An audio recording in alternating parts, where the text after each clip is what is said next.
আসসালামু আলাইকুম। বিবিডি নিউজ লাইভে আপনাদের সবাইকে স্বাগত। শেখ হাসিনা ও তার গৃহপালিত মন্ত্রিসভার পদত্যাগ, বৈষম্য বিরোধী ছাত্র আন্দোলনের সমন্বয়কদের শহীদ মিনার থেকে এক দফা দাবি ঘোষণা। কোটা সংস্কার ও বৈষম্য বিরোধী ছাত্র আন্দোলনের প্রেক্ষাপটে রচিত বিবিডি নিউজ চ্যানেলটি সকলের মাঝে শেয়ার করে ছড়িয়ে দেওয়ার জন্য বিশেষভাবে অনুরোধ করা যাচ্ছে। এখন শুনবেন পুরো খবরের বিস্তারিত। কোটা সংস্কার নিয়ে গড়ে ওঠা বৈষম্য বিরোধী ছাত্র আন্দোলনের পক্ষ থেকে শহীদ মিনারে এক দফা দাবি ঘোষণা করা হয়েছে।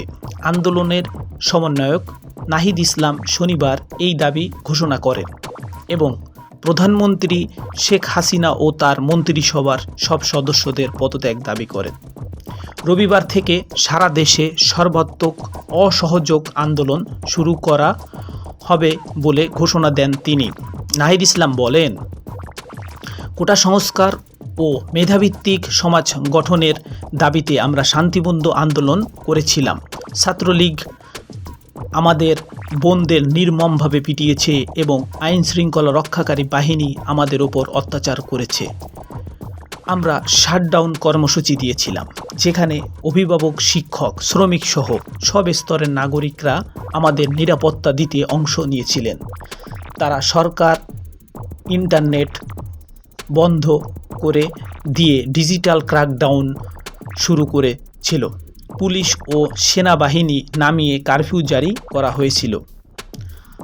আমরা কারফিউ ভাঙার ঘোষণা দিয়েছিলাম, কিন্তু মিডিয়া সেই ঘোষণা প্রচার করতে পারেনি।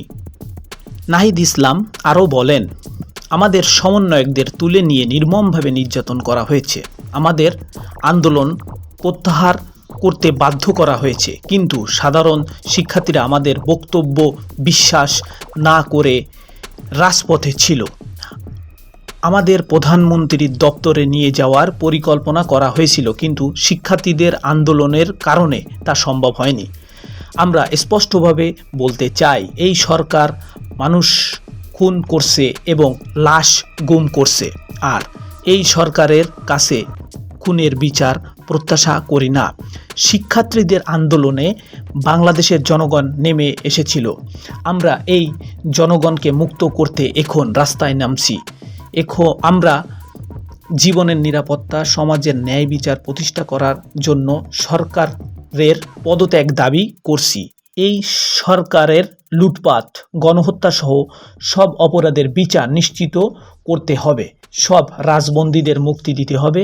আমরা জনগণকে স্বতঃস্ফূর্ত ছাত্র নাগরিক অভ্যুত্থানে যোগ দেওয়ার আহ্বান জানাচ্ছি। পাড়ায় পাড়ায়, মহল্লায় মহল্লায় সংগঠিত হন। আমরা খুব দ্রুতই বৈষম্য বিরোধী ছাত্র আন্দোলনের প্ল্যাটফর্ম থেকে সম্মিলিত মোর্চা ঘোষণা করব। আমাদের সর্বাত্মক অসহযোগ আন্দোলনে আসার আহ্বান জানাচ্ছি। আমরা সরকারের সঙ্গে কোনো ধরনের সহযোগিতা করব না। যদি কোনোভাবে ইন্টারনেট বন্ধ, কারফিউ দেওয়া হয়, তা আমরা প্রত্যাখ্যান করব। আপনারা শান্তিপূর্ণভাবে অসহযোগ ও রাজপথে কর্মসূচি পালন করবেন। নিরাপত্তা বাহিনী, সেনাবাহিনী, সরকারি কর্মকর্তা সবার প্রতি আহ্বান থাকবে, জনগণ যদি সরকার প্রত্যাখ্যান করে সেই সরকারের হুকুম মানতে বাধ্য নন। আমরা হুকুমের আসামির বিচার চাই। আমরা সরকার ও ফ্যাসিবাদ শাসন ব্যবস্থার বিলোপ ঘোষণা করছি। এজন্য ছাত্র নাগরিক অভ্যুত্থান আহ্বান করছি। সবার আগে সুন্দর এবং তথ্যবহুল সঠিক নিউজ জানার জন্য আপনারা ডিবিবিসি নিউজ লাইভের সাথে থাকুন। সবাইকে ধন্যবাদ এতক্ষণ আমাদের সাথে থাকার জন্য। বেশি বেশি করে সাবস্ক্রাইব করুন এবং শেয়ার করুন।